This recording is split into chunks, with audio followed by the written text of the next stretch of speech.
everyone. Welcome to Buzzing About Romance Happy Hour. I am Becky, and joining me as my co-host is Carolina. Hi, Carolina. Hey, Becky. And I am over the moon excited, like top tier fangirl right now. We are joined for this evening by author Carrie Elks. Welcome to Happy Hour, Carrie. Thank you for having me. I'm so excited to be here. Um, we are so excited you're here. We were telling you before we hopped on the live that I found you kind of by accident this last summer, and I've been going nonstop. And any chance I get, I'm like, have you read Carrie Elks? Because you can read Carrie Elks because her books are really good. Yep. Thanks. That's how she got me hooked.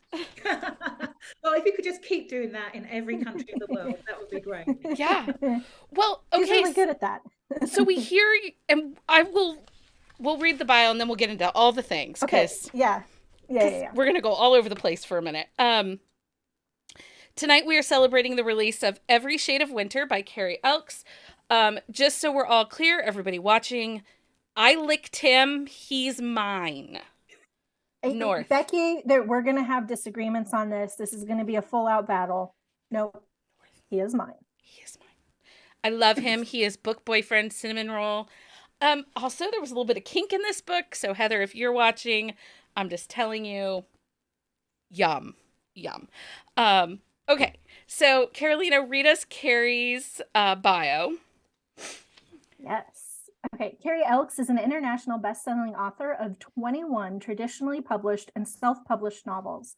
Her books are sweet yet sexy contemporary romance stories. Her latest books are in a series of small-town romances set on the coast of Southern California, and you can begin the Angel Sand series with Let Me Burn, available on Amazon and in Kindle Unlimited.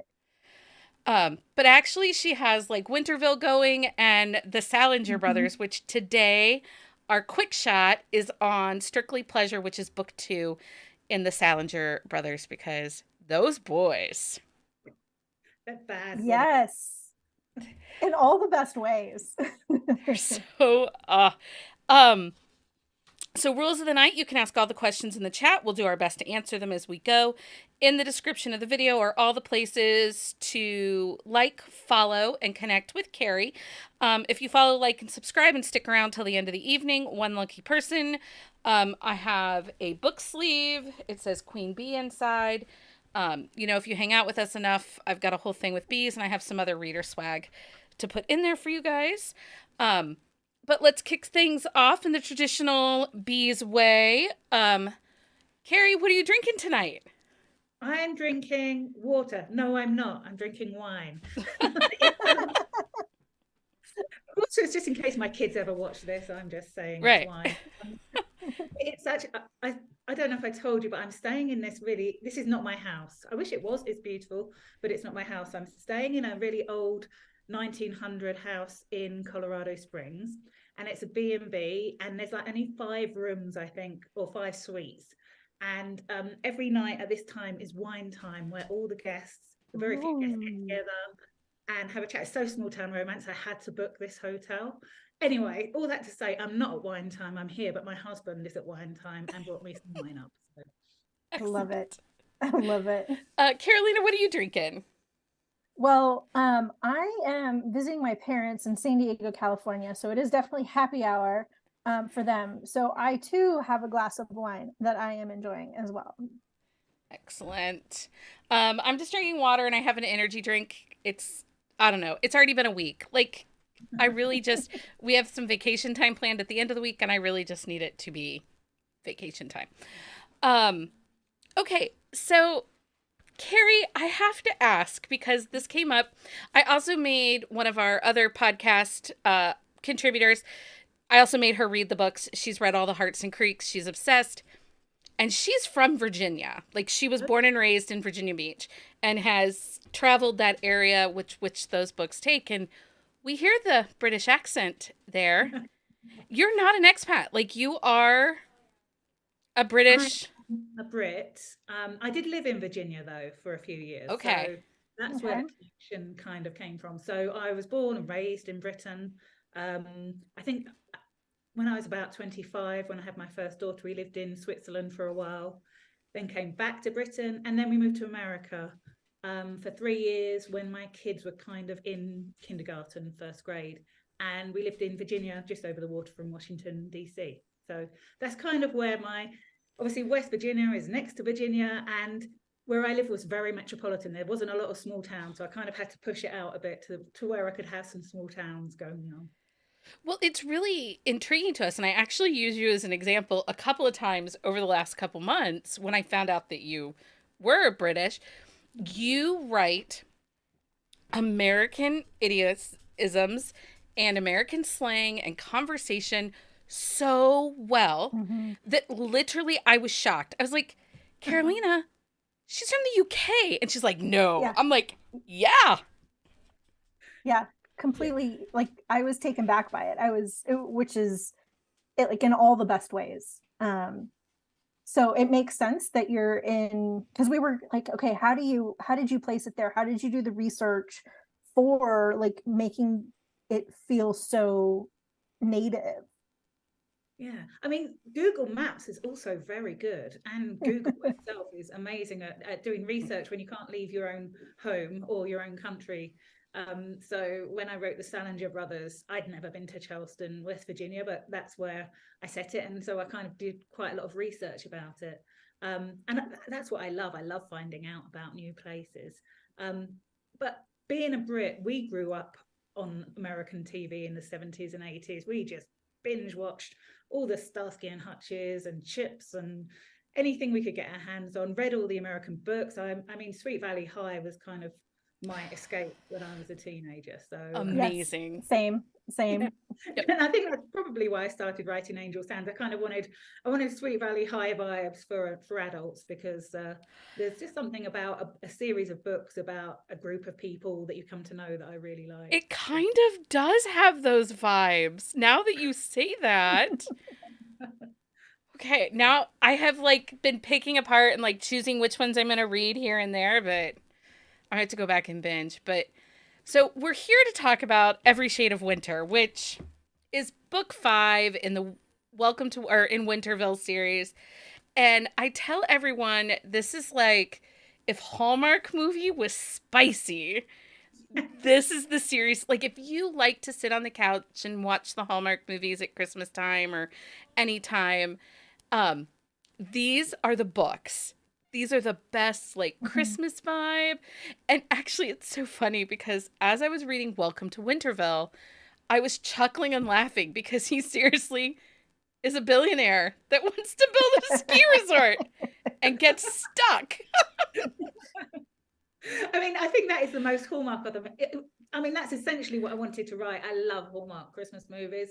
What I hate about them is that there's only one kiss at the end. I need more of that loving going on. So I wanted to write, I think I called it in my head Hallmark with heat, so there's going to be a lot going on. But I like the whole, they're enemies because he's trying to raise the hometown that she grew up in and loved, and that was the whole vibe I wanted from it. So how did this whole series come into place? Because I mean, it has these cousins who are fighting to keep the town, their grandmother established. Like it's a fun, interesting concept. Their parents are kind of the villains in it too, a little bit. You always have to have kind of, didn't want too many characters either, so the parents kind of needed to be sidelined as much as I could. And they're 100% awful. They are, aren't they? Every one of them. Book. We need someone to root against. And obviously the grandmother was lovely, and that kind of was inspired by a visit to Dollywood when we lived in America. And so I knew I wanted Winterville to have a little bit of a Dollywood vibe, because I absolutely love Dolly Parton. I love that she moved back to this town and gave everyone a job at Dollywood, and our whole family are now working there, and I think that was the inspiration behind it. So with Candy Winter, who is the matriarch, who we don't really get to see because it's the fact that she's died that causes all the problems at the start of Winterville. But yeah, she has some hint of Dolly Parton to her, although she did go on to have, is it 5 children? I've lost count now. 4 children, whereas obviously Dolly didn't. Yeah. So maybe there's some Elizabeth Taylor in her as well, because I think she married a few times, and they all have different fathers as well. It's and Candy is this larger than life character that, again, we don't get to really meet her or have any interactions. We get some flashbacks with her, but not many. Um, but you totally know who she is, and I want to say it was book 2 because that's the one where the heroine is taking over the theater, which was Candy's Mhm. Yes. big love, and I loved that whole book. And seriously, you have me liking tropes that I always tell everyone I don't like that trope because that's a second chance romance. And it's like, she made me love that. What is wrong? It's kind of a second chance romance on crack, really, isn't it? Because it's kind of not just second chance. They got divorced when she was 21 or 22, and then they're still married after 8 years, and they're grown up. And I love the whole feeling of that conflict from the very start was just so much fun. It's such. Anyway. I also want to say, like, each of the books can be read on their own as standalones, which I think you do a great job in. And also, Becky and I did a quick shot, I think, which released today, of Strictly Pleasure, which is book 2 in the Salinger Brothers series. I hadn't read book 1. That one stands alone. So, like, thank you as a reader. Yeah. You can jump in anywhere, but I'm also intrigued enough by the other characters that, like, I want to go back. So you want to read them and get their stories, but they're not spoiled in any way, shape, or form. But in Winterville, it's really what I also loved, because it's not just cookie cutter small town. Sometimes it's small town and it's similar stories over and over again. Each one is so distinctive and unique.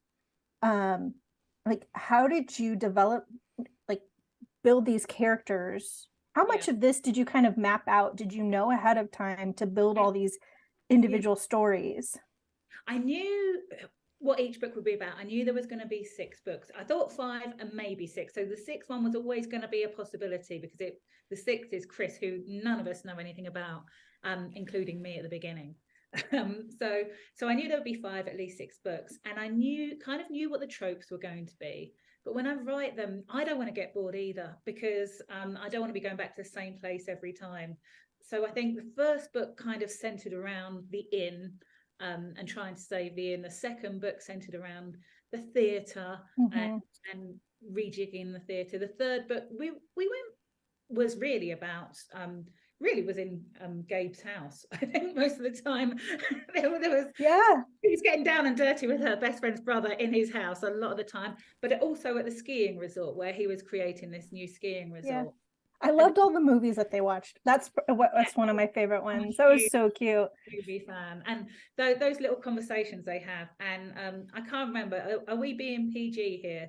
So you don't have to be PG. Okay. So the whole conversation about men watching porn for different reasons, of women watching porn, and it was just so much fun to write, because I do think a lot of that is true. She wants to know the backstory behind it. She wants to know all the details. He just wants what he wants. And it was really nice to bring them together with that conversation. But anyway, and then in book 4, we really centered around the Christmas tree farm and a real introduction to the tavern as well. So I tried to move the locations a little bit each time, so we don't get bored with them staying in one place, because it is a small town and there's only so many places that they can visit. But yeah, it needs to be dynamic, I think. Well, and I think from a location perspective, in the book that we're here to talk about today, Every Shade of Winter, and we'll talk about the characters in a minute because Becky and I are going to fight over North. It was also interesting because we're kind of out of the season, out of the holiday season. So I was a little curious. I'm like, okay, I'm reading this in March. Am I going to still be into this, very seasonal town vibe? And I was pleasantly surprised, because we're talking about off season, which doesn't happen a lot in books, because you're usually in the holiday. So it was a nice kind of look. It's almost like you're watching a sports or reading a sports romance and you talk about the off season. So it was peek behind the curtains. Yeah. Almost. Like at Disneyland, there's all these tunnels underneath Disneyland that no one's ever allowed to see, because you might see 2 Mickey Mouses pass. And it's a bit like that, usually, as we're not allowed to see any of that stuff, but it's Right. nice to see it.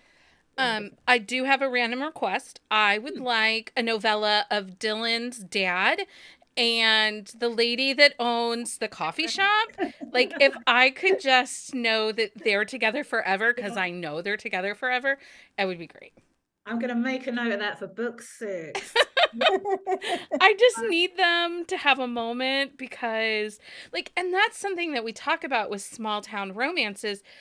Is the small town just a setting? Yeah. Or is it an actual character? Mhm. And that's something that we got in the Heartbreak Brothers, and that's something that we get in Winterville, is this small town is a character. Like, there's something dynamic. I mean, I'm still talking about chairs from the Heartbreak Brothers, and in Winterville, like, the town square and everybody, knowing what's going on with everybody in the main street, and you get all these really great dynamic characters that are in so much of everybody's business. Yes. That's one of my favorite things about small town romances, is the people who know everything, because it makes everything forbidden as well. Stuff that normally try to hide, you're trying to hide, even if it's okay, because you don't want everyone talking about you. And I love that. I love that whole, it's kind of okay but still forbidden feel to it. Yeah. We have a question from the chat that Susie would like to know, where should we start reading your books? So if somebody hasn't read your books before, where would you recommend them starting? So I think I have 5 series now, but I would always probably say Take Me Home, which is the first in the Hearts and Creek series, or the Heartbreak Brothers series. It's called Hearts and Creek in Germany. And I think the reason why is because from that you can definitely veer off into Winterville, and there are some cameos in Winterville from the Heartbreak Brothers. And then when you're feeling like a bit of sunshine, hop over to Angel Sands. But yeah, I'd probably say Take Me Home, because that was the first in my West Virginia movement. If I was an artist, this is my West Virginia movement. I like that. But I love that series, the Heartbreak Brothers, because there's a little bit of everything. You guys, there's everything from, and again, that is something that I really enjoy about your series, is each book stands on its own, and each book is really different, even though it's 5 siblings it's 5 siblings in the Heartbreak. 5 siblings, 4 brothers and a sister. Yeah, they're all very different. I still question whether or not the dad and the aunt are actually a couple. I mean, it's fine, but I think she could do better. oh, yeah. But, he's kind of like the Grinch. His heart did grow by the end. Also, there is whiskey in the last book in that series. Like, the whiskey, there was so much whiskey, and it was really hard to research that one, because it was during lockdown that I wrote it. And my whole plan had been, because I'm in England, was to go up to Scotland and do a tour of a distillery up there to learn how a distillery works. And of course we couldn't, because we were locked down. So I ended up joining online tastings where they would send you all the whiskey, and I'd be sitting there on Zoom, like chugging back whiskey, trying to learn about it all. That's not a bad way to learn. Kept me busy. Yeah. If you enjoy whiskey, I highly suggest that you check out I'm not gonna think, the Crowded Barrel and the oh my gosh, I have to think about it a second. They're on YouTube. They do all kinds of whiskey and scotch and everything, and my husband became obsessed, and now we're like 92 bottle collection in. And every degree of like scotch to Irish whiskey to American bourbons. Yeah, amazing. Rye. The Whiskey Brothers. No, it's not the Whiskey Brothers. I'll think of it in a second. Okay. Oh my God, I can't. I'm just having a flake at the moment. Okay, let's save Becky from the flake and let's talk about North, because North is like the quintessential book boyfriend. I think what you want him to be. And I was telling Becky Whiskey before I read Tribe. it, Michael Whiskey texted Tribe. me the answer. before I read the book, because he's book 5, right? He's kind of been built up. His broody, like grumpy protectiveness has been built up. And I kind of loved that about him. And no, he's mine. Um, and so sometimes when you have a character that's get built up for so long, like you get a little nervous because is it going to live up to it? And let me tell you, he does. Oh, thank goodness. I was so nervous about it. I kind of hear two things about North up until this book. One is, oh, I can't wait for North's book. And the other is, I don't know how you're going to redeem North, because he is just this overprotective, annoying, too big brotherly to his younger cousin's character, who, is very grumpy. And I think some people felt he had no redeeming qualities to him. So I felt quite a lot of, and knowing what the storyline was going to be, and I don't want to spoil it completely, but there's quite a big twist in the storyline as well. Knowing how it was a really difficult book to write, because I wanted to make sure that I did him justice. You did. And again, I don't want to spoil it for anyone, because boy, I was not prepared for that secret. Not prepared. But I loved it. And I think what really, really made it so dynamic was his fierceness and his grumpiness that we had come to learn through the whole series. It now had purpose. And you showed this man that was truly like loyal and family and the people he loves above all else. And he didn't sacrifice his happiness. This is not a situation where he was like trying to play the martyr and be like, woe is me, poor me. It was more like, I don't care. Whatever we have to do to get to the place that it's us, I am there for it.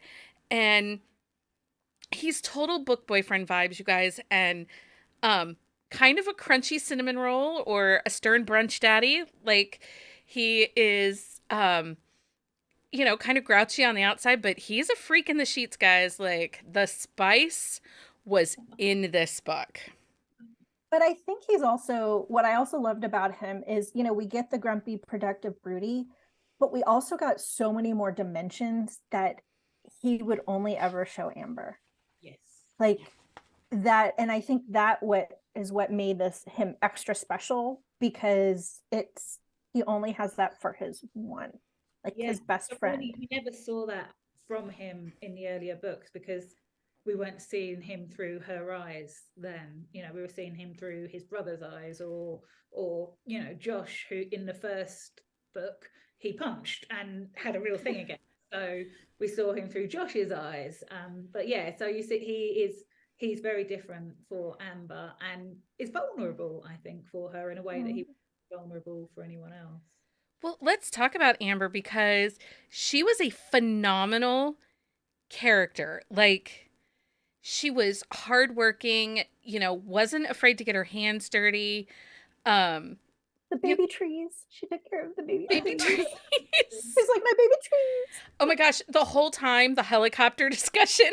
Like, the debate and the I'm going to buy a helicopter. And she's like, no. They had those married. My husband, he wants to get a new lawnmower. No, but it was like helicopter-sized discussion rather than they were having the old married couple debates and arguments before they were even together. It was great. I think that's what in some ways I really like about friends to lovers romances, is that you already have that ease between each other, and then suddenly the ease gets broken because, oh my gosh, we really like each other, and it's almost more enjoyable because somehow they don't know what to do with themselves, and it's quite good fun to watch friends panic because something's getting in the way of their friendship, and it's them. Yeah. Well, and so Friends to Lovers is one of those tropes that is really hard for me to like. If you ask anybody, does Becky like Friends to Lovers? They'll tell you no, she doesn't read them. She doesn't like them. Seriously, Every Shade of Winter, 5-star read, because it was perfect. And I think what you did in this book, it just works, because it wasn't a matter of they didn't see each other. They absolutely saw each other, but they only saw each other as the friend. And once that kind of switch gets flipped and we're seeing the other side, they didn't hesitate. There Yeah. wasn't that, hmm oh, we can't do this. It'll ruin our friendship. It was, this is the logical next step.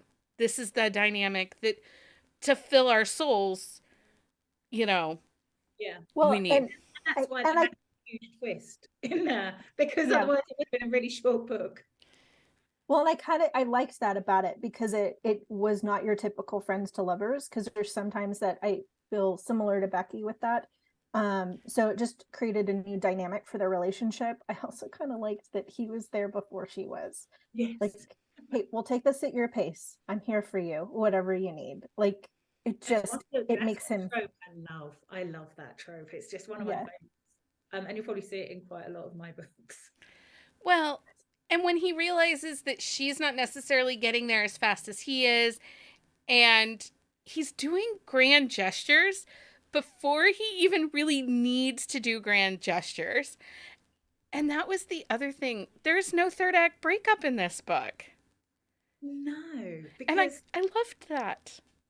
it's I hate if anyone else hates third act breakups, I hate them more. I am I'm a very emotional person, and by the time I get to the third act, I am in love with these characters, and it hurts me to pull them apart. So I will do it when the storyline is necessary for it to happen. But in this one, the third act breakup actually becomes a well, it becomes a something they have to go through together, Mhm. really, to get to the other side, rather than something that's pulled them apart. Um, and also, I think because it took them so long to get to this point, I mean, they were best friends for I think 10 years or something like this, that before they got together. I really don't Well, that the third act breakup would have worked perfectly for them too. and they work together, so that makes it like they have a business together, so that makes it harder. Like, I I wholeheartedly, if I could give you 1,000 stars, I would give you 1,000 stars in the book, because I think it was just so thoughtfully done, every element of it. So everybody needs to read it, is the moral of the story. Read the series, Just read it all. read the You'll, series yeah, because fall in love with Winterville. I really didn't think we were going to get Chris's book. Like, I just didn't expect it. Um, I don't know why, just because he's kind of, You don't know anything about him, that's why. That's yeah, not and he never really appears in anything. Like, we've had some weddings, we've had some big celebrations, and I think he sent flowers, like when the theater does their reopening, the first Mhm. opening, I think he sent flowers, but he hasn't popped up. No, he's got some explaining to do, I think. Where's Yeah, he been all this time? yeah. And I quite like the fact that there's some history there between him and Kelly. So that'll probably form the basis. I haven't written it Mm. yet. So this my next book to write. I am writing a book at the moment, and that's my next book to write. And the ideas are forming in my mind, but I like the fact that we don't know who he is. I like the fact that he's this I know there's an enigma. You just don't know, which is like, okay, like I need to know this person because he's been talked about for so long. And for me Um, as a writer, it's so much better because you can get bored sometimes of writing the same old characters all the time. So he's going to be something new, pushed into Winterville and shake it up a bit. Well, but Kelly is no like Lily in the no. corner. Like um she's a boss bitch. Like, sister is in charge and taking names, and so I imagine there's going to be some I'm hoping sparks. so. Yeah, absolutely. That's the kind of Christmas I want this year. So Susie just asked what's next, but okay, Susie, we're going to talk about the Salingers real quick because Because we have questions on the Salingers. um Carolina and I have just dove into this series. Right now there are two books out. They're both in Kindle Unlimited. Um Book one is a trope that I love that you don't get very often, where she has decided her biological clock is ticking and she wants to have a baby, and he says, I'll be your sperm donor, but we're gonna do it to get there. And so it's not like really relationship coach or sex coach. I don't even know what kind of trope to call it. It is. I called it enemies to lovers, but it's not really that. It's enemies to lovers. It's almost pregnancy. It's work office romance. It's a bit of every. It's seasoned romance. Is that the older Yeah, hero? they're older couples. Yeah. I'm Yeah. loving this series because they Yeah. are older, more mature couples, and they're complete opposites. But I did notice that you kind of like to do that. You like to throw, because we see that with the Heartbreak Brothers, you like to throw people from opposite sides of the spectrum and throw them together and see what happens. Yes, it's just, I find it fun. I find it fun when at first they just bounce against each other a few times, because you and I know eventually you'll get together, but we don't know how. Well, hopefully I'll know how after I've written the book. But yeah, we don't know how, and we think, what's going to happen next, and it brings banter, and I love a bit of banter in a romance book as well. It's the light-hearted part of a romance book is always sort of the way the characters riff off each other and yeah, annoy each other really. Well, and we just finished book 2, and there's a quick shot out on the feed, on the podcast feed for Strictly Pleasure, right? Mm-hmm. Yeah. Strictly Pleasure. That came out today. And that book, again, another book boyfriend. Because I think the best scene in that whole book, and we talk about it in the episode, is when he's won the daily weather reports. It's Liam, right? Liam. Which is such a clever auction item. I think that is just, yeah, so much fun, because you see the typical, you like to change things up a little bit, and I'm here for it. Yeah, I didn't want her to be auctioned off because I didn't Yeah. think that happen. She's a strong Yeah. Yeah. So in that book, though, he is taking his date to dinner, and in New York. In New York, and she's back in Charleston, West Virginia, and the date wants to thank her for the weather forecast because they're going to sit outside and to enjoy their meal. And I'm like, what's he doing? What's he doing? I won't spoil who it is, but yeah, I loved writing that scene. It was just brilliant. And I think that was one of the scenes that I was kind of giggling to myself about writing a few days before, because I knew who it's going to be, and obviously, spoiler alert, but we'd met her in the previous book. So okay. we know that she's a welcoming, lovely person. But obviously, Sophie doesn't know that in the book. She's trying not to be jealous because there's nothing going on between them. She's just meant to be giving him his weather forecast, and he can take out whoever he wants. But yeah, there is that. They have sparks, and so there's a the little way she talks attraction. herself up in that book, like, it's fine. We're just friends. It's a weather. We're just watching 18 hours of Grey's Anatomy. It's fine. Whatever. And at the same time, she's like, why did I decide to do this? Now I'm stuck with this person for 3 months. I mean, she does this a lot. Even at the very beginning of the book, she's like, she completely ties herself in knots, because I don't think it's a spoiler to say that they wake up in the same bed together. That's a very that's like page 2. Yeah. and he can't remember a thing about how they got into bed together, and the fact is that they didn't sleep together, but he assumes that they did. And well, she helps along with that assumption. Yeah. And so she not only says that, but tells him he was terrible, which like for him is like the worst hurt ever experience, really. So, and now she's got to keep that going on. That lie that she's told from the very beginning has to keep going. Okay, but here's the big question, because the Salinger brothers have an interesting family tree. There's a lot of half brothers in this series, and then she's the like, sister, yes, unfortunately. And so we would like confirmation that all the siblings will be having their books. Yes. And I have to do them because I've sold the audio rights to Podium. So book 3 I've written and is with my editor, and that is Eli's book, the ice hockey. And he's a hockey player.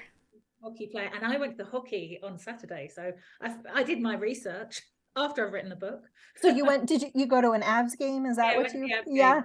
Yeah, it was really good, actually. We had a great time.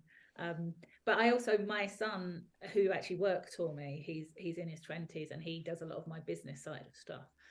He's an avid hockey fan, And so any hockey scenes that I have, I just run past him because he knows them so much better. I'm like, what happens when someone gets a penalty? He talks me through it all. So I'm going to have to put some sort of thank you to him. And all I say to him when I show him, I say to him, it's a hockey scene. There's no dirt in it. Listen, I have my girl child works for me. She does stuff, edits videos and stuff like that. And I just always am like, she's 17. I'm always like, you are getting an education like no other child. No one. Because I'll be on a conference call with somebody, with like an author or one of the podcast contributors, and we're talking about, like, today I was on a phone call with an author and I was talking about Primal Kink, like the cat and mouse, the chase. And she walked in and then she's like, yeah, I'm going. And I'm like, Walks smart. right back out. I'm like, smart. You should go. So, I mean, it pays for the roof over their heads. Right? Right. So, okay, so we are going to get the three brothers, and then there's the two half brothers. There's four brothers. So there is Miles and Liam, who we've had. Then there's Eli, and there's Brooks and Lincoln, and oh my goodness, I've forgotten a name. There's twins, right? It's Eli and they're not actually twins. They're kind of both, but they're slightly younger. Eli, and his name's gone out of my mind. But he's the doctor, and that one's he's the doctor in Manhattan. So that's actually going to be book 4. So let's hope I remember his name before I start. And that one, oh my goodness, I'm really excited to write that book because I know exactly what's going to happen. Sometimes it happens like that when I write a book, and sometimes I don't know until I start writing the book. But this one is kind of been brewing in my mind for a while. And then after those two, we'll have Brooks and Lincoln, who are the two half brothers. So in the next 2 books, I'll start building them up so that we know a bit more about them, ready for the last 2 books. I love the illustrated covers, and I haven't bought them yet, but I guess I'm going to have to buy them now because I wrote the book because of the illustrated cover. I bought the illustrated cover from Naj Lakwamba as a pre-made, just because I liked it so much. And then I thought, I've got to write a book about this cover, and that's how the book was inspired. So okay, so we're getting all of the brothers. Yay, we're very happy about that. Is the sister getting a book? Yeah, I don't know. I always never say never, because she would probably have to be next gen. The reason being is that she's tiny at the moment, and they're in their 40s. So yeah, it would probably have to be next gen when Charlie's older and she's older. And actually in book 3, you get to see a bit of her and Charlie sparring off against each other, which is always fun with little kids, because I do quite like writing little kids because they have no filter at all. But yeah, maybe. I never say never with this stuff, because I always said I couldn't see myself writing the next generation of the Hartson brothers, and I would only ever write it if I had a really good idea for a book, because sometimes you just want to move on. But I am writing a book about the Hartson brothers next, or 2 of the children in there, so who knows. Are they the children that are older children? Possibly. This does not make me sad.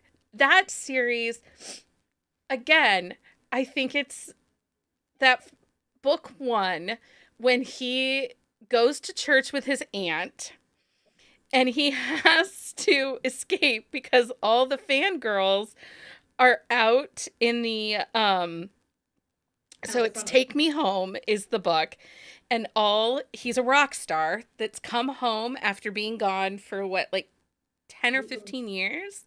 Yeah. And he has to escape the little county church that's on the Lindsay's like, yes, this scene is hilarious. I think Lindsay and I did a quick shot on this book that you can find in our feeds. He goes to church with his aunt, and the fangirls are outside waiting for him, and the pastor's like, you have to escape, and the heroine comes over from the restaurant to help him escape, and they start like jumping fences and stone walls to get out of, and it is, oh my God. And it was, she saves him. It's hero in distress. And she saves him in more than one way. And I like that the heroine saves the hero in that book. Yeah, I like that. I like a strong heroine. I mean, probably most of my books reflect the things I like, which is a strong heroine, a hero who's usually a bit gruff, bit grouchy, strong, but is a cinnamon roll underneath it all. And I like fun scenes like that one. That one was really fun to write, and I think I actually laughed. I don't usually laugh when I write my own stuff, but I think I did laugh at that one. Just the image of this guy who's like a rock star, a young Bruce Springsteen, a young whoever, having to jump over fences into people's yards and getting yelled at by people for being in their Right? yard. It was But just fun. that whole series has little funny scenes because, like, I think it's book 3 where he saves the chicken that's in the middle of the road that tries to attack him. And then there's the car accident or the football that gets thrown in Yes. book 4. Yeah. There's Yeah. just so many great scenes in that series. I love a fun meet cute. So I think those two are both meet cutes as well, which are for me are like, how are they going to meet, and how do we make it fun for them to meet, and how do we make it so that there's some conflict in that meeting as well. So yeah, I mean the throwing a ball against Cam's car was probably one of my favorites, because it's just, you can just picture it, can't you? These Oh, kids like throwing a ball and ruining the car, and that's one of my favorite tropes anyway, single mum and that kind of bachelor who Mhm. yeah. falls in love with her and her kids. Well, and So he's such a jackass. Like, such a jackass. And the first, like, 20% of your book, you're like, dude, what the hell is wrong with you? Like, move the frick on. And then he slowly starts to open up, and you see that he, is a total softie, and he just loves those boys. And it really makes for a great read. I just love that series. And Chairs. Like, I will talk about this till I die. I everyone love should have Chairs. Chairs. I think I think Chairs is kind of like the epitome of a small town romance, isn't it? Because we want the whole community to get together. We want to see the gossips and the young kids and everyone all in the same place, kind of like Gilmore Girls when they all get together for their town meeting or something. Mhm. Yeah. It's a lovely feeling of belonging, which I think is one of the reasons why we read or write small town romances. Is because we want to belong to this small town and Yeah. these people. Well, I live in a small town, and the street that I grew up on as a child had probably a quarter of an acre triangle shaped park that sat in the middle of the street. The street split, and the park was in the middle. And all summer long, you kids played in there. Everybody sat on the picnic tables. You'd have drinks in the evening. The dogs would run. It was just such a great feeling. And so for me, it had those kinds of vibes. Yeah, Like, you'd yeah, get caught up on all on the neighborhood gossip and yeah. who is doing And things they shouldn't be doing. Um, US, I love this place I'm staying in has got like chairs out on the front porch, and everyone's got Yeah. chairs on their front porch. We don't have that in England. No one sits on their front porch. Everyone would look at you like you were going mad or something if you sat out on the front porch. So I it's love what I. it. You get all the best. Although here where we are home now, it's like out on the backyard, but all the yards come Oh together. yeah. And, you can kind of, our deck sits up higher, I can see over the fence. And do I gossip about the neighbors? Yes. Do I make up stories about the neighbors? Yes. Yes. I do all those things. Like, I think the one neighbor has a fucking duck. Who has a duck? Ah, Like, love that. seriously. Um, okay, so I have to know, is Christmas your favorite holiday? Yes, it is, I think. And I'm just going to put a little caveat on that I liked it more when I wasn't a mum, because it's really hard work when you're a mum or a dad. Sorry, let's be when you're a parent, it can be really hard work. And I think maybe that's why I really like Christmas romances, because it's like it's the magic of Christmas without the hard work. You can make all your characters do everything, all the hard work. Yeah, but no, I mean, there's something very magical about it when everyone comes together, whether it's in the streets, whether it's carol singing, whether it's at church, or the many things you have to go to at school.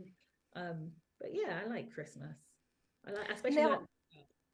Now, um, the series I've read, the books that I've read have all taken place in the US. Yeah. Are all of your books in the US? Nearly all. So my very early books, when I was traditionally published, and I was traditionally published by UK publishers. So my first book is called Fix You, and that is based in London and New York. So there's kind of a crossover between the two. Then I have another series called The Shakespeare Sisters, where the first book's in Italy. The second book, where is the second book? Oh, that's in the US. In fact, I think that might have been my first ever. Is that in West Virginia? It might have been. It was in a snowy mountain somewhere. And then the third book is based in Scotland, and the fourth book again in the US. So there's a theme there, really, which is I find your country much more glamorous than in a way that probably you feel the opposite sometimes. And I find the idea of a very masculine American pioneer man very attractive. Don't tell my husband, who's still at wine time. Did you hear how kind of grovelly and excited she got about that? The Right. pioneer masculine hero. Yeah, we hear that. But we get them because you don't, and but we get these hardworking, kind of gruff men. You know, not all of their jobs are office jobs, and some of them, in the Heartbreak Brothers, you know, he's a chef or a restaurateur, but he doesn't mind working on the farm and getting dirty. And that book was so unique, the way he embraces her in-laws from her first marriage. And you give a sense of family without like defining family, which I really like. Aware that family means so many different things to so many different people. And you know, I like when we have untraditional things that happen. I think, you know, Every Shade of Winter is one of those very untraditional versions of family. But I like dysfunctional families. You know, in the Strictly series, their dad, you know, he's had these three wives who are all friends. What's going on there? I have no idea, but it was fun, and it seems normal because maybe they got over stuff because they had children in common and had to work together for their children's sake, and somehow became friends. So it's yeah, I like things to be dynamics, to be different, and for it to be a bit more all encompassing of the different way that we live today compared to 50, 60 years ago. Well, and I do love that a lot of your books tend to have the matriarch that's a little bit of a busybody in everybody's business. Hartson's Creek, we have the aunt. And then in Winterville, it is absolutely it's actually Dylan's dad and the coffee shop owner. Yeah. They are like the hubbub of all the gossip and all the things. And then in Strictly Business, it's the mom, the first mom one, we'll call her, Mrs. Salinger number one, who is kind of in every. Technically, it's Mrs. Salinger number 2. Right, because wasn't he married 4 times? Isn't there he's times where we never mention the first time. Right. Why we never mention the first time? I don't know. We just so she obviously was not as happy to be part of this group of ex-wives as there's not like a secret Salinger running around that we don't know about, is there? Ooh. Carrie Elks with all the secrets. Series plot twist. Yeah. Wouldn't that be bad? My goodness. What if Lincoln met her and thought he was going to fall in love with her and then he couldn't? That would be awful. No, we won't do that. It would break my heart. Would it break our hearts? I don't know. I don't think we'd want to read it, so. I mean, honestly, at this point, Carrie, if you write it, I'm reading it. We'll read it. We're reading it. We are, when I sent that email and it didn't work for January because of holidays and everything to celebrate Strictly Pleasure, and you were like, I was like, oh wait, but she's going to be in the States for Denver because you were just at Readers Take Denver. And it worked out that it was a Winterville book because I'm a fool for Winterville. And you were like, yes, I would love to do that. I was like, oh my God, she said yes. She said yes. I think I texted Carolina right away. Or no, Carolina was like, can you get it so that we get this happy hour? And I was like, I'll see what I can do. Every once in a while she'll be like, who do we want as happy hour? Who do we want as happy hour? I'm like, Carrie Elks. Carrie Elks. Did you get Carrie Elks? Did you call her? Did you talk to her? Did you email her? And Lindsay's in the chat, and I have drag Lindsay into our chaos of your books. And she's always like, let's talk about this book. I'm like, Lindsay, we already talked about it. She's like, oh, we can talk about it again. And I'm like, okay. Because you do. So I think that's something that you do really well because it is contemporary romance with big feels and big emotions. There is some angst. Definitely Every Shade of Winter has some angst to it. But there's this ease to the story. So it's not quite rom-com. Like I don't want to be like, "Oh, it's a rom-com."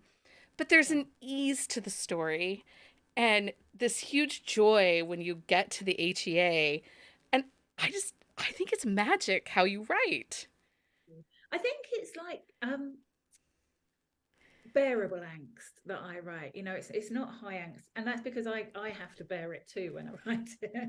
So I used to be when I used to read paperbacks, I always had to skip to the end to find out if a book had a happy ending before I began reading it. Just because I need to know if I'm going to go through a bit of pain, I'm going to have that happiness at the end. And so I do, obviously, when I write, I know what's going to happen at the end. But I still find it hard to get to that bit. I have to go through that night of darkness with my characters, and so yeah, I try and make it bearable, but not too bearable because there has to be a bit of a twist to a book. Yeah. Well, I will not lie, like as I was reading Every Shade of Winter, I was a little nervous. I was a little nervous because I was like, what is she doing to my heart here? I can only handle so much feels. Um, it's okay though. The ending was beautiful and you fixed my heart. Yeah, it was But all when good. everyone's hand when they're reading it, because I didn't want to spoil it by saying this is going to happen, but it's going to be okay. But I kind of wanted to. What I wanted to say to everyone is just trust me, it will be okay. But then that sounds very reminiscent. Did you read the Twilight books? And I remember Stephanie Meyer saying that about New Moon. You know, it'll be okay, just trust me. But I still was very angry all through that book. So Well, and I bookish confession, I do not read blurbs. Like I go off simply from the title, maybe the cover, and if you put a trope in the title, like small town Christmas romance, it might pull me in. But I do not read blurbs. But today, as I was prepping for things and I read this blurb, and the line is, then Amber discovers a secret, one that will change the way North looks at her if he finds out. And I'm like, cheese and freaking rice. Like that is that because you give nothing away, and we are not giving anything away here. But it's so true. And then it goes on to say he's always been the one person she can confide in, her safe harbor in a storm. But that's who North is for everybody. So you give a little bit, but you don't give enough there. But that's okay because it's worth it because he's mine, Carolina. No, he's mine. He's mine. He's mine. he has a secret twin. Okay. Right. Yeah, because you built him up in this series. We said that earlier. We built him up in this series, and I wasn't sure if he was gonna, but he lives up to the hype. And he has a beard, guys, and we all know how I feel about a beard. And he chops wood shirtless, which is oh my God, not a bad thing. And then gets grumpy when all the women watch him. But I love how like Amber like encourages that because she knows like she enjoys it, but she also knows how good it is for business. Like it's that like she did have a few jealous moments, I think, in this book.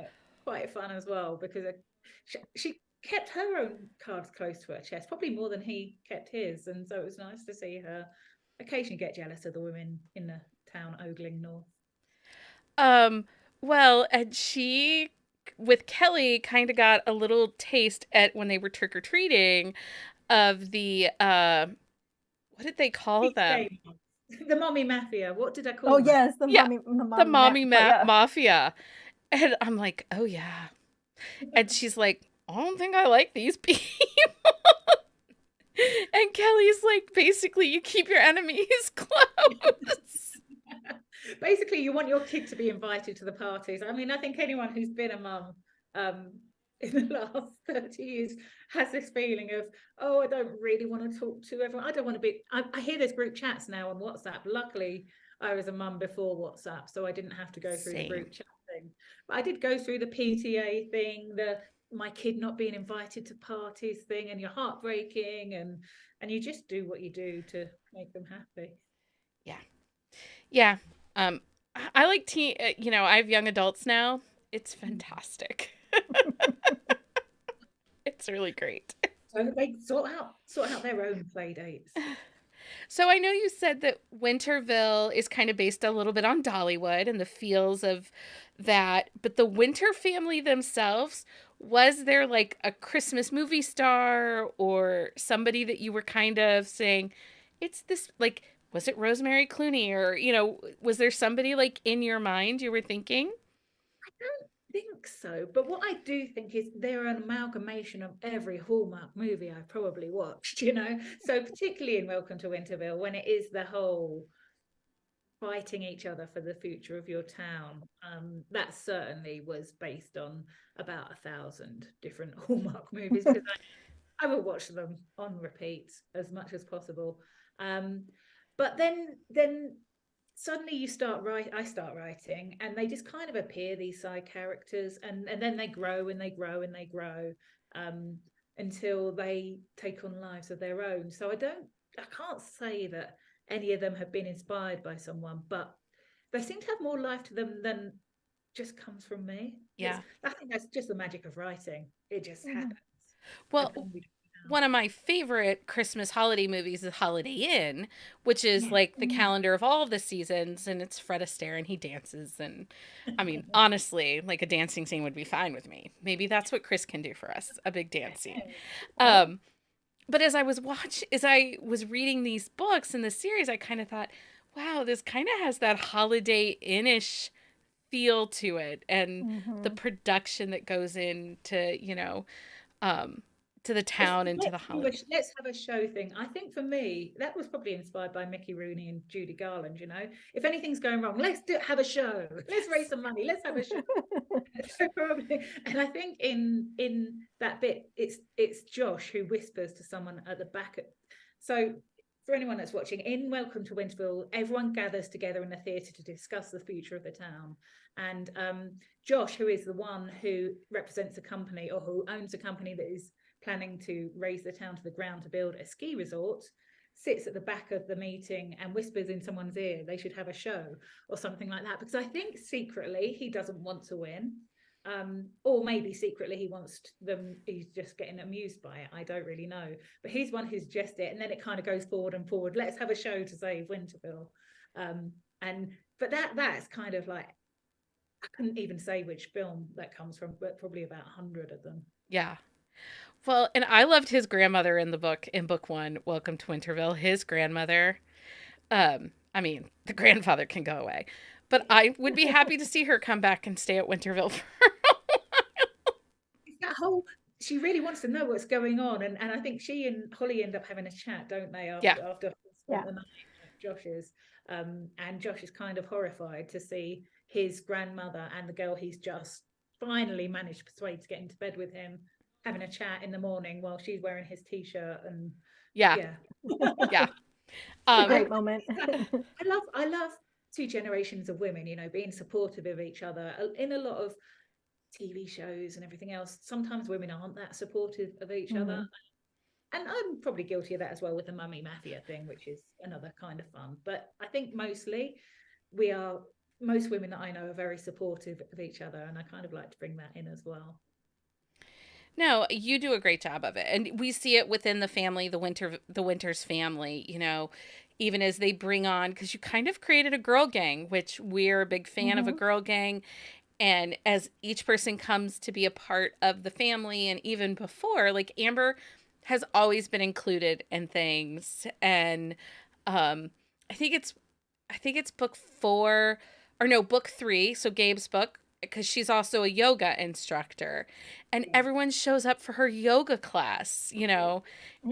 And I just like, okay, that's really awesome. Like, I love this women supporting women. And even the guys, I think, turn up, don't they, and fail miserably at it. They do, and it's so funny. That Well, even in this book, they show up. I don't want to tell when because it'll Yeah, spoil the secret, but they do show up in a big way yeah, to support Amber. So yeah. I think for them, particularly because their parents, as we said at the beginning, are so awful. For them, their family of cousins and wives and husbands and everything else is really important to them. yeah. yeah. And I grew up with a lot of cousins. I mean, I only have one brother, but we have a big Mexican family. So I have tons of cousins. So that cousin vibe and connection just it also really Yeah. hit personal for me as well. Yeah, I Um, mean, I grew up with a lot of family friends. Like my every summer was spent playing around with either cousins or family friends who felt like cousins, and yeah, so it is a good feeling. Yeah. so you guys ask any final questions you have in the chat. If you're still with me, give me a hey so that we can see who can win our lovely book cover that has like look it says Queen Bee. Like it could not be more perfect. Um we have that and I have some other bookish swag to throw in it. So Carrie, tell everyone what is next for you. So um welcome to Winterville. Book 5 is out now, Every Shade of Winter. So what's next? So next book out is Strictly for Now, which is the third book in the Salinger Brothers series, and that comes out I think in mid-June with the editor now, so should be back soon I think. And that is an ice hockey romance, but it's kind of it's not your normal ice hockey romance because he is the coach and not he's retired from playing ice hockey and is now a coach, and essentially she is coming in to try and turn the business around because it's hemorrhaging money, and it's kind of the clash of the two. So So is the Ooh. best friend of the three from okay, so the first two girls in the Salinger brothers. There's a third best friend. there's a third, she's not in this one, I'm afraid. Okay, but she owns the bakery. Is Lauren, she right? No bakery, but she's not here yet. okay? Okay, but she gonna get someone, right? I mean, possibly. I don't know if it'll be a Salinger or not, but she will have her happily ever after, even if it's only in our hearts. I mean, I'm not sure I'm okay with that answer, Carrie. no, no, Just so we all know. She needs a Salinger. Imagine if she ended up with Rupert, the dad. Oh my goodness. Ooh. Boy. Oh my God! Speaking of dads, we talked about it in the quick shot in Strictly Pleasure. When This they go home to Oh see my her dad and there's the surprise. and there's a friend. gosh, yes. So that was kind of wasn't quite modelled on my own life, but I lost my mum a few years ago, and it was only a few years ago, and then my dad was left, and he really was. He actually started baking and doing all those things, and he did get a girlfriend. Um, so I never walked in on them like that, but you know, it is your biggest fear when your kids are younger. Your biggest fear is, you know, mine are in their 20s, that you might Right. walk in on something, but Yeah. your parents would be even worse. Well, yeah, my dad passed about 12 years ago, and my mother lives with us part time, and then she lives with my sister the rest of the time. And my sister and I, we were like, when this arrangement happened, we're like, you cannot get a boyfriend. If you do, it's got to be at his place because Yeah. neither one of us are okay with this at all. And yet they I are human and need love and Right. affection as well. I mean, So it is a I- very difficult I'll thing. buy her a bob, but I don't need to know more than that. Or a dog, you know, dogs give affection. Um. Okay, Carrie, pick a number between 1 and 5. 3. 3. So that would be Miss Lindsay. Lindsay, just remind me of your address or just send me an email and remind me you won, and I will send some stuff out your way. Um, Carrie, congratulations on the release of Every Shade of Winter. North is phenomenal. If you guys haven't read this series, start with Welcome to Winterville. You absolutely are going to want to read this series completely. It's bingeable. It's all the amazing. feels. And we get book 6 in September, October. Yeah, is it the end of October? It might even be the end of November. Okay. I wanted it to be Christmassy time, so that Perfect. because it's gonna be the last book. Let's go out with a bang. Well, you can come back and hang out with us because I'm sure we will have questions. I would love Anyway, to. Carolina, thanks for hanging out and joining us. You guys, tomorrow night I am live over on Instagram with author Zoe Blake. We're talking about Scandals of the Father. And then I am back here on the YouTube with author Jill Ramsauer on Thursday night. So make sure you check our website at bookcaseandcoffee.com to find out all the places we'll be this month. It's a busy month. We're so excited to celebrate romance. Once again, Carrie, thank you so much for joining us. Thank you for having me. I've had so much fun. Until next time, everyone, happy reading.